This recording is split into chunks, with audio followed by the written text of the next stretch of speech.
I know people say things like, such and such does not need an introduction, but I think that's probably true of all of our speakers today. But I think many of us have the experience of clicking on a video and watching Jonathan Pageau do his thing. And one of my favorite things that he does is a saying where he says, "I just don't know what to tell you." But he does. So, Jonathan, please, everybody welcome Jonathan up for his talk.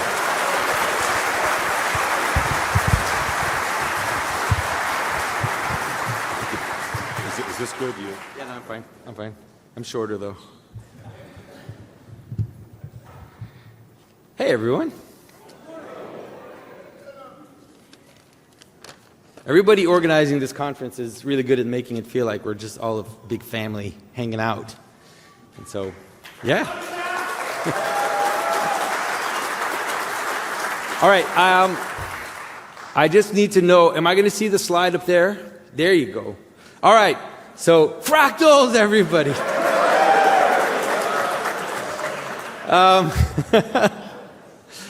So this is something called the Sierpinski, how do you pronounce it? Sierpinski triangle. I mean, it existed before the mathematician, but I guess it took his name. And so I thought, if we're going to talk about fellowship of the Spirit, I thought, because I'm with a bunch of experts here, the people who have been kind of following these conversations for a long time, I thought we would try to push a little harder on our understanding of what that means, of why these words that we use are not arbitrary. We've spent maybe the last 100 years, people trying to convince us that a lot of these words are kind of just arbitrary words, spirit, angel, heaven, all these things. But they actually have meanings, and they actually are talking about reality. And so we're going to look a little bit more about how it is that spirit embodies itself in the world, and hopefully it will move us a little further. And I'm pushing myself harder, because when I'm with you guys, I feel like I can do that too. I can kind of go on the edge of what I understand. And so if you see me skating a little, hopefully you can be more forgiving than people in other circumstances. But and so one of the things that sometimes makes it harder for us. How do I know how much time I have? Is there a way to do that? Oh, I see it's right there. All right, sorry. I just want to make sure I don't go over. So one of the things that makes it difficult for us to understand what it is we're talking about when we talk about spirit or fellowship of the Spirit, or the way in which spirit embodies itself in the world, is our difficulty thinking in terms of fractals. It's the difficulty in understanding how this is constantly happening all the time in everything that we encounter, right? And that all things and all parts of things are always God sustaining the world through His Spirit. The whole world is a miracle, and we struggle to see it because we're so used to it. We're kind of bored by it because we just live in the world and we're used to it. But once you start to realize to what extent all things are held in spirit in God, you realize that the miracles are just really very bright versions of something that happens all the time, that is constantly underlying the world. So we're going to try to look at that a little bit. So maybe go to the next slide. And so in the Bible starts with these basic categories: heaven, earth. At first, we don't really know what it is because these categories are kind of empty. And then as the Bible progresses, you could think that the whole Bible is there to help us understand what these are talking about. Now, the first thing that's important to understand is that neither of these categories are in the world as we experience it. They're not things. Heaven is not a thing. Earth is not a thing. The way it's described in the Bible, earth is chaotic potential, right? It's tohu bohu. It's this emptiness and void, right? And heaven is the place out of which God's voice comes and forms reality. And so it's not in the world. And that's really important to understand, because when we start to think that they're in the world, then we get massively confused when we look at things, because we just can't see at what proper level we can look at. So it's really important to understand there are different words that we use, right? So when we talk about spirit and matter, if we think about it that way, matter also doesn't exist. It doesn't have an existence unless it is qualified by heaven. Everything that has a name, everything that you can recognize, is a joining of heaven and earth together, right? And so a way of thinking about it, I'm giving you a basic idea, is you have order coming from above, coming from heaven, and you have potential or chaos that comes from below, and you need those two categories, you need those two things in order for anything to exist. And this joining of order and potential is happening in every being that you recognize as existing. So you could think of every single being has heaven and earth inside. And there are these images that the church fathers use that are beautiful. They talk about how in your heart there's heaven and earth in your heart, right? And there's a ladder in your heart that connects heaven and earth together. But that if you continue to push into that idea, you realize that everything has heaven and earth inside. Everything has heaven and earth relating, is like a little temple, right? Everything is a little temple, a little revelation from God. And like I said, it's only because we're kind of blasé and bored that we don't see it. So to bring language that is a little more, let's say, practical, you could say that heaven offers identity and earth offers variation. So let's go to the next slide. So when God creates the world, he says a bunch of weird things. He does it a few times. He says, let the land produce vegetation, seed-bearing plants and trees on the land that bear fruit with seed in it according to their various kinds. It's such a weird way of phrasing it. And so God doesn't, we always think that God creates things. Actually, God, in this case, doesn't create everything, at least in this. He basically gives a basic category, and he says to earth, produce variation on this category, right? So produce plants, and the earth produces plants, but he says what's important is that the plant contains seed. It contains seed because seed is heaven, right? Seed is an image of heaven inside. Why is seed an image of heaven? Because seed is a pattern of a plant, right? The seed isn't the plant. It's like a little dot. And in that little dot, there's the whole pattern of the plant. And now it has to be put into the earth, and it has to embody itself using the potential of the earth, right? That offers itself to the pattern, and that is what creates a particular plant, right?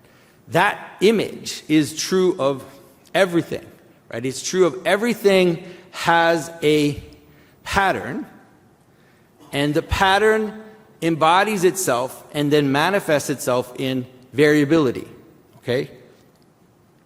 And so that's why it's very important to note when you talk about fractals, right? Already in this text, you can see that God is setting everything up in a fractal. He's providing the seed, right? He's providing the pattern. He says, let the land produce vegetation, and let every version of that vegetation reproduce what I'm saying. So let the earth produce vegetation, and let every plant then have in it a pattern that will reproduce itself and will have variation in it. Like we'll take the earth and create different versions. Because let's say you have a maple tree. It's very practical. I know it's hard to think this way, but it's very, very practical, right? So you have trees, right? And then you have variations on trees. And then you have a maple. And then you have variations on maples. And then you have the one maple tree that is planted in your backyard. And that is a specific maple tree that is the joining of all these patterns, the pattern of tree, the pattern of maple, of this particular kind of maple, that is now a very, very particular hard tree that is totally unique and is different from all the other trees. Right? So it's both completely different from all the other trees, but it's a manifestation of all these patterns that it's participating in. Right? And so when God says that the earth produce vegetation, and then he's saying now the things that it's going to produce are going to repeat what I've just said, which is every plant is going to have an identity and is going to have a variation, and that is indefinite. There's an indefinite version of this, right? There's no limit, and that's why it's very difficult. If you don't think fractally, it becomes very difficult to see some of these patterns because they're always manifesting themselves I call them cascading hierarchies. So there are all these hierarchies that are manifesting themselves simultaneously, and they're all valid. Right? It's not like anything goes or anything's possible. Like they're valid, they're true. But they're multiple. They're all multiple at the same time. So every single being that you recognize as being one has to be this joining of potential. So, let's do the bottle. Right? And so, you recognize the purpose of this, right? You recognize the name of it. You recognize the reason for it. You recognize that it's there for you to drink water. And you know that there are many types of things that you could use to drink water with. Right? But you have the capacity to both know that this is the same as a ceramic cup, but it's also different, and it has its own particularities to it, but it participates in that pattern.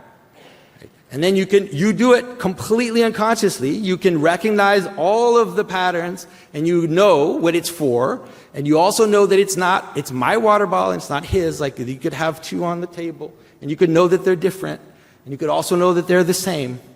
And you're completely fine doing that. Right? It's completely normal for you to do that.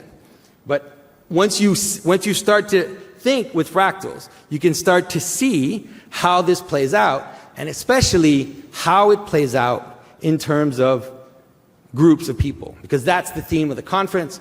The theme of the conference is fellowship in the Spirit. So what are we talking about when we talk about a group that has fellowship? How is it that heaven acts on us? What type of causality does heaven provide on groups? Now, you've seen in terms of objects that heaven provides identity, right? It provides purpose. All these things are invisible, right? You can't see the purpose of the bottle in the bottle. It's not there, right? It's in the purpose. And that's why this bottle could be used to, this thing here could be used to do other things besides being a bottle. Right? It could become a weapon very fast. If someone's running at me, I could throw it. All of a sudden, it becomes a weapon. That's because the patterns are real, and they instantiate themselves this way in variation. And what's real is mostly the patterns, right? The patterns are the things that are the most real about things. And that's the first thing we have to flip in our mind when we're materialists, is to realize that the world is anchored in logos. The world is not anchored from below first. It's first anchored from above. It's anchored in purposes. It's anchored in names. It's anchored in reasons why things exist. And then those reasons find their instantiations. They find their multiple instantiations in the world. And those are the ones that are actually quite unstable. Right? The things down here below, they're actually quite variable. Things shift and change, right? The solidity is not down here. Hopefully that'll make sense once we look at groups. All right. So let's go to groups because I don't want to, next slide please. All right. All right. And so this is how in Scripture, in the world, This is how heaven embodies itself, kind of comes down on us. And if you know your Bible, you'll see that this is the different levels of instantiation. And that's the best way to think about it, just to think about it as levels of embodiment. And there are indefinite amounts of them, right? There are indefinite shades of embodiment by which heaven or purposes or identities find themselves in their variability, find themselves in the world. In the Bible, the way it works is you have a revelation from God, right? And that's the first part. Whatever exists isn't in it. It comes from above it. It comes from above. Even this bottle is a revelation, right? Because for me to recognize it, it already has to be. It comes from a purpose that isn't in the bottle. It comes from above the bottle. And it's the same with everything. And that's why the relationship that humans have with God in Scripture is revelation. Right? It comes to them. And it comes from above. And it is in some ways, how can I say this? It is mysterious. It is mysterious because it doesn't have all the forms yet. So that's why the glory of God, right? The glory of God in the Bible is represented often with images like light, like breath, like wind, sometimes even like darkness, right? Because it's not something yet. It's that which brings you beyond yourself. So that's how the revelation starts. And then it comes down from that. And then you have something like names. So God speaks. And then he gives names to things in the world. God chooses. God picks. Right? All these things are invisible. When I select something, when God selects Abraham, right, no one can see that in Abraham. It's an invisible thing. God said this person, and nobody can tell yet what that's going to give. It's just one guy. And God is just pointing and saying this, kind of putting his finger and revealing something hidden, something secret about Abraham that we know now because we're thousands of years after, and we now know what happened and everything that came through. But when the revelation appears, right, it's secret, it's hidden. If you think of the shape of the tabernacle, the shape of the temple, right, that's how it works. There's this secret place, this hidden place that is behind the veils. And that's where the revelation of God manifests itself. And from that, the world unfurls in its multiplicity. And every level is a veil, right, and an embodiment at the same time. So, in the Bible, one of the things that happens is that in some ways there's a little bit of a resistance to embodiment. Even God doesn't want to completely embody himself in things right away. Because the problem with every embodiment is that it's a veil that both reveals what's above and then separates you from what's above at the same time. So what St. Paul says, like the law, it's like even Christ, that the law is given to you because of the weakness of your hearts. Like that's why the law is given to you. If you had love, you wouldn't need the law. Right? And if you had love, you wouldn't need the law and you wouldn't need the tabernacle and all of these things would be contained and held up above. But then God condescends and then gives us these multiple iterations. And so you can understand that the law is why is the law a manifestation of heaven, right? The law is a manifestation of heaven because it manages purposes, right? It frames purposes. It says, okay, right, so you can't just live in love of God and love of your neighbor. So what I'm going to do is I'm going to tell you at a lower level how to embody that. And then I'm going to say, don't steal from your neighbor. Don't take his wife. Don't do these things that go against the purpose. Right? And if the law is not sufficient, then the embodiment's going to go down even more. And then it's going to be, if you do this, then I'm going to punish you. Because I want you to move towards the purpose. So if you do this, I'm going to bring you back towards the real purpose. And if that doesn't work, then not only that, but I'm going to create a police force that is going to enforce the law on you. Yeah, I wish you didn't need it. Like, you wish you were in like a nice community and everybody loves each other, and we don't need a police force.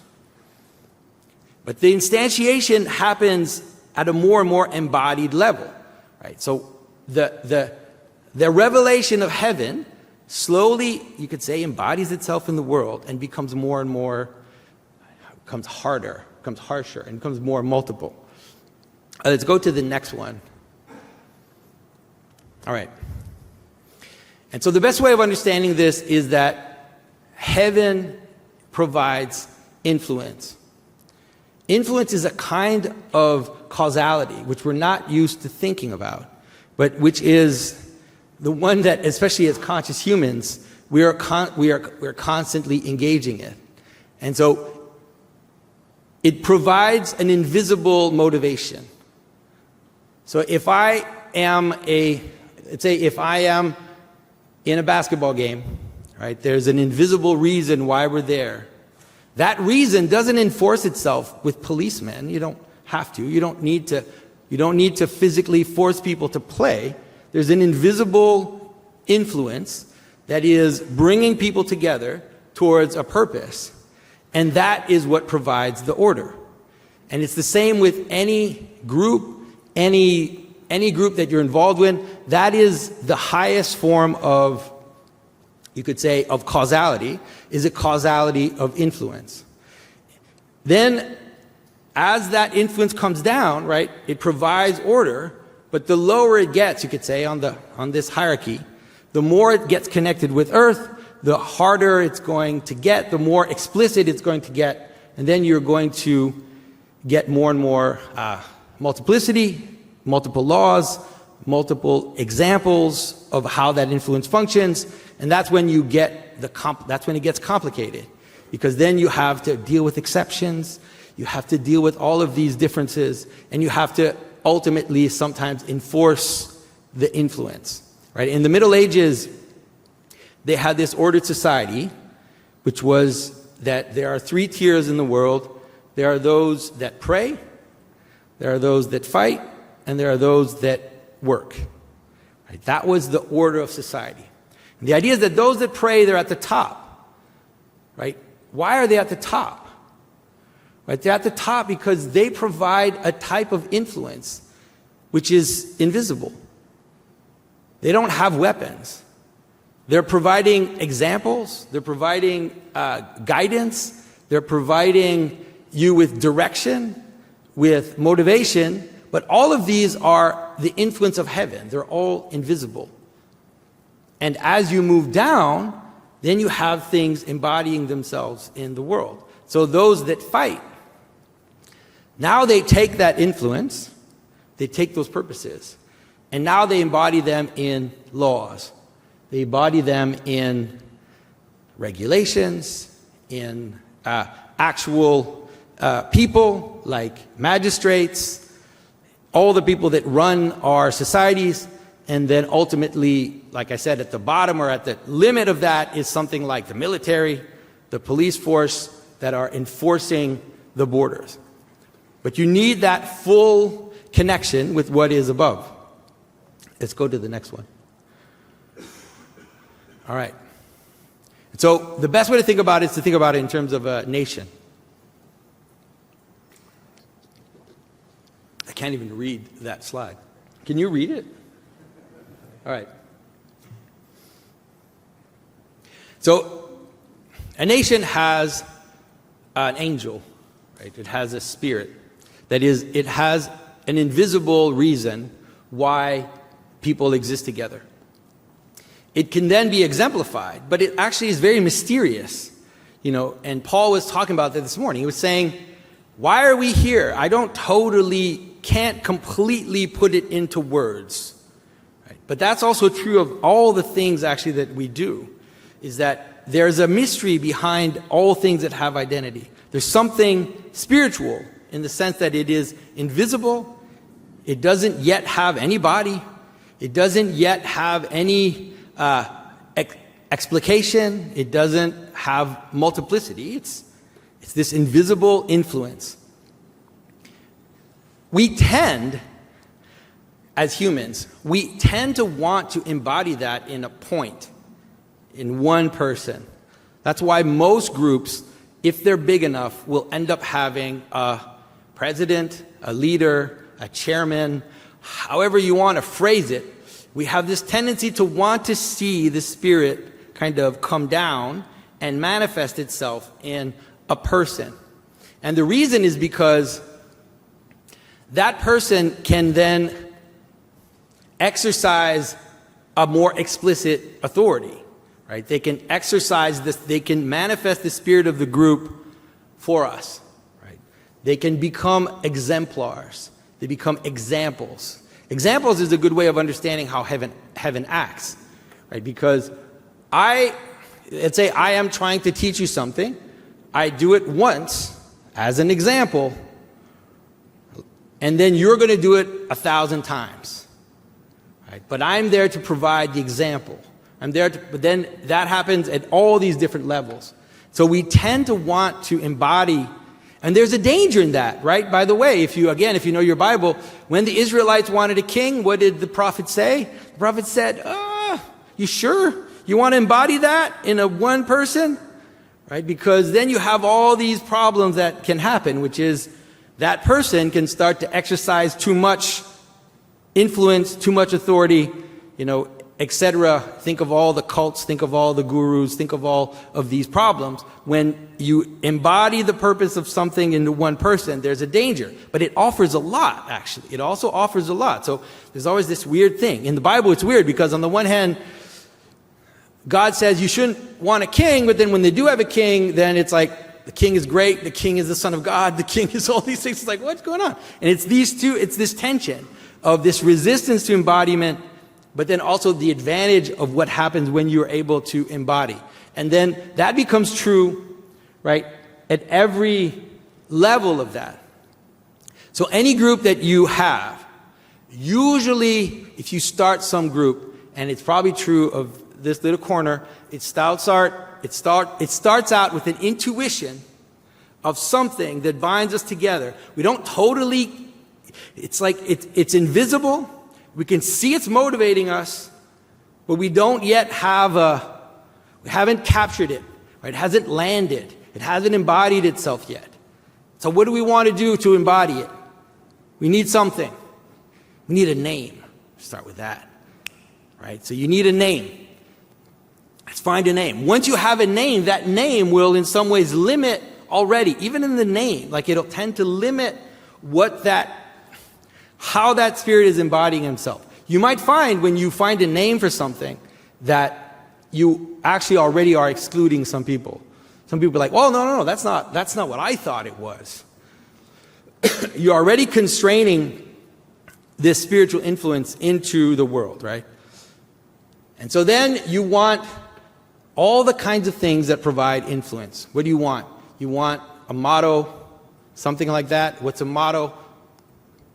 Motto is more than a name. It's like a little phrase. You want to make it really succinct. You want to make it precise enough, but open enough so that it looks like it's embodying the intuition that we had of what the group is about. Right? And so nations will do that. You can have a flag. You can have all kinds of things that will kind of manifest the fact that this thing exists. But then as the group becomes bigger, right, becomes more settled, etc., then it's going to start to embody itself in all these different ways. You're going to need to have rules, protocols for your meetings. And let's say for the estuary, right?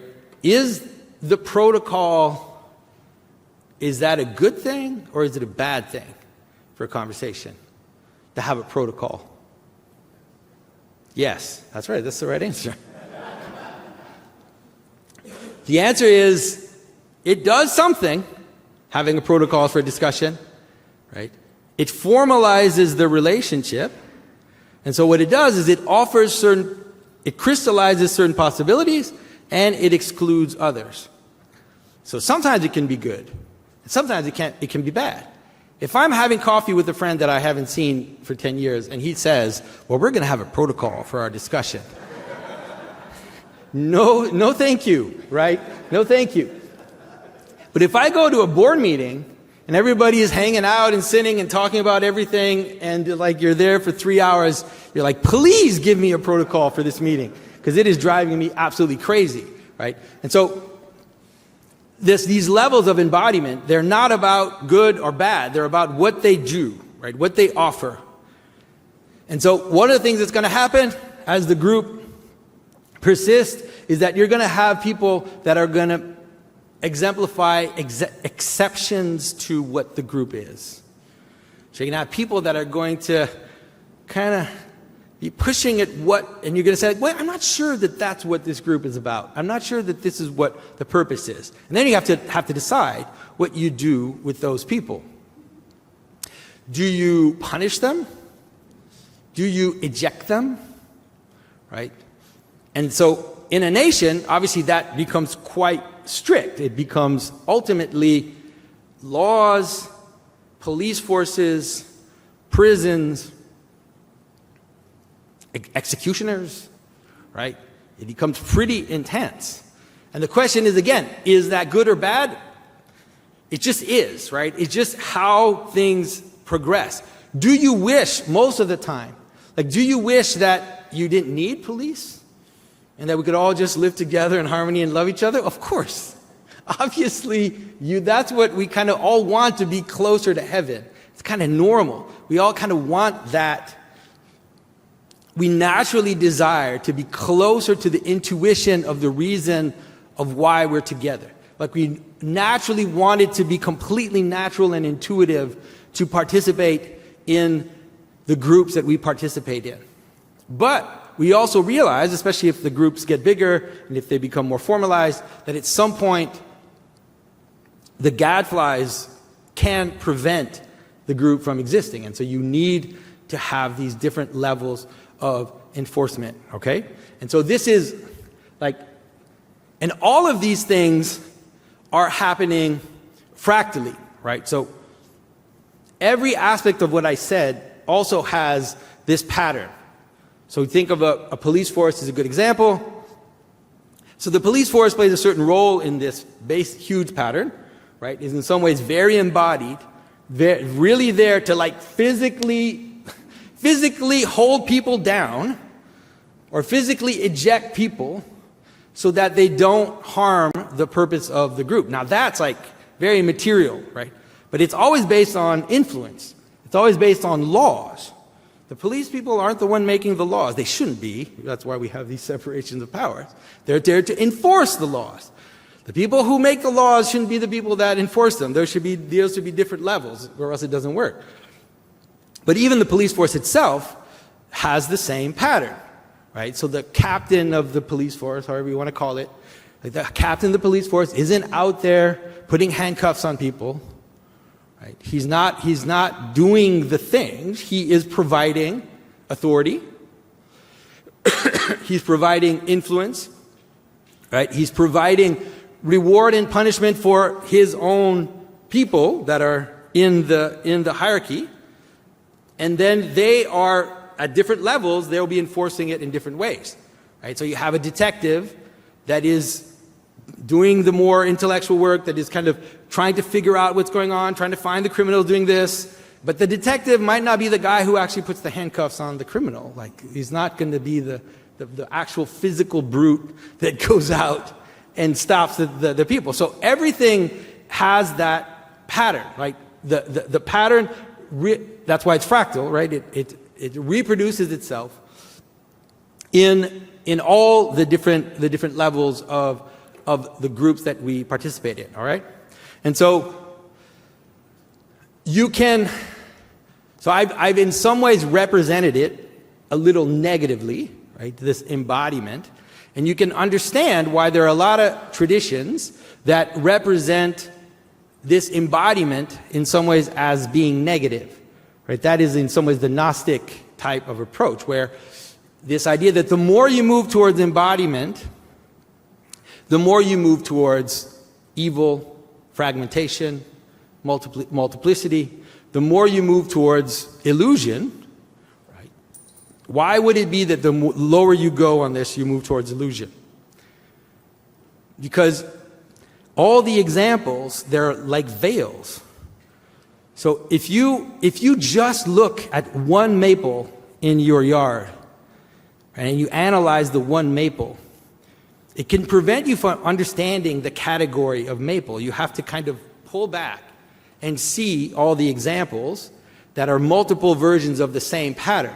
So if you're too close to multiplicity, if you're too close to like the bottom of the pyramid, then you don't know what's going on, right? In a society, if you're too close to the bottom of the pyramid, it's usually not very good for you, right? Because you end up being the person that is constantly breaking the rules. You don't understand what's happening to you. You're constantly being acted upon, right, by those that are above you. You're in some ways a victim. You become a victim of the system. You become, a marginal person in the system. And so there's a reason, right? So if let's say as Christians, we look at the Hindu caste system and we think that's abhorrent, right? But you have to understand why people come to that conclusion. Why people come to the conclusion that the lower you are on this massive hierarchy, with the priestly castes at the top, and then the warrior caste, and then the worker caste, and then people that are just being acted upon at the bottom. You can kind of understand why they tend to think up good, down bad, pretty simple. The lower you are, the more it means that you are living the consequences of some sin or some error that you've done, or that your past life or whatever. So now you're just being acted upon, like you're close to chaos and everything. So it's kind of understandable. But, luckily for us, I hope you think that. Lucky for us, we have this crazy guy, this crazy moment where someone revealed to us how this can be transformed into something more. How, in fact, it is possible that all of the whole pyramid of being, all of the way that God reveals himself in the world, that those veils, you could say, they're luminous, right? They're veils they're light. They're not veils, actually. You could think about it like they're actually just light that's moving down and manifesting itself in all the different parts. And one of the mysteries that Christ revealed to us, and there was inklings of that before Christ, obviously, but I think Christ did reveal it to us in the best way, is to understand this relationship of heaven and earth as a loving relationship, right? As the relationship between between two lovers. And this in some ways understanding that heaven needs earth to manifest itself in, because heaven is nothing without earth. Like it's just in the air. It's interesting that that the word for Abel in the Bible, Abel that was killed by Cain, is like breath. But it's like the wispy breath that just fades, that doesn't find body, right? That just is an idea that floats off and doesn't find its roots. But that in fact, what Christ reveals to us is that these two opposites, right? They can exist in a loving relationship. And that loving relationship is a sacrificial relationship. And so you realize that, in fact, the way that it works is that when the spirit of the group manifests itself at all the different levels, it is also the spirit of the group giving itself to the group. right? Offering itself, and in some ways yielding to multiplicity on purpose, right? There is a kind of flexibility that happens in groups where the purpose of the groups also gets adapted to each personal reason why you're here, and that is actually not, it can be a relationship of love. It doesn't have to be a relationship of just this top-down authority that just comes down. That doesn't completely go away. But there's also another vision of that, which is the highest vision, which is the one of understanding the world as sacrifice. You know, you've heard Jordan Peterson talk about it, or I've talked about it, of understanding the world as this self-sacrificial act, and that as God emptying himself into the world in order to sustain it, in order to hold it together. And once you encounter groups like that, you realize it in practice, right? And I'm sure all of you have had that experience. When you find a group where the leader of the group is giving himself to those that are part of his group, you realize immediately that those are the strongest, most real groups that exist, right? And that those groups that only act top-down, right, in this kind of authoritarian way, that they tend to be fragile, right? Because the parts that are below, right? So a good example is, in a prison, if the prisoners could escape, they would, right? They're not there on their own will. Like, they're not there because they want to be there. They're there because they're forced to be there. But that also means that it's a very, very fragile system. But if you have a loving family, the people that are there at the table eating together, if you have a loving church, the people that are there because they want to be there. They're there because the unity that the group provides is more than their individual self. It is bringing them closer to heaven, right? It is giving them a glimpse of heaven, because I can see the fellowship as an image of the heavenly influence that comes from above. And of course, the church is meant to be that, right? The way that St. Paul describes the church is exactly that. But there are ways in which we can experience that in every single one of the relationships that we engage in. It doesn't have to just be the church, right? You can do that in a business, right? If you do this in a business, you won't have to be afraid that your employees are stealing from you, right? Because if you can create that loving relationship, that exchange of love, then you will have a strong body and a strong commitment from the members into the body. And so, I mean, obviously you guys, I mean, nobody forced you to come here. If you're all paying to come here, you've all come under will. And so, but you also all have that intuition that there is this something. There's a reason. Obviously, you wouldn't be here if there wasn't some glimmering, mysterious reason that was binding you together, even if you can't completely put a finger on it. And even if, this is actually interesting too, because everybody probably has their own reason for coming here, right? And none of those reasons are the ultimate reason why the group exists. But how can I say that they're downstream from that reason? They have to be, or else you wouldn't be here. So you can trust that even if you don't totally get it, like Paul is like, what is this? Like, what are we doing? You don't totally get it. The body is real. You know it's real. You're here. You've all come here.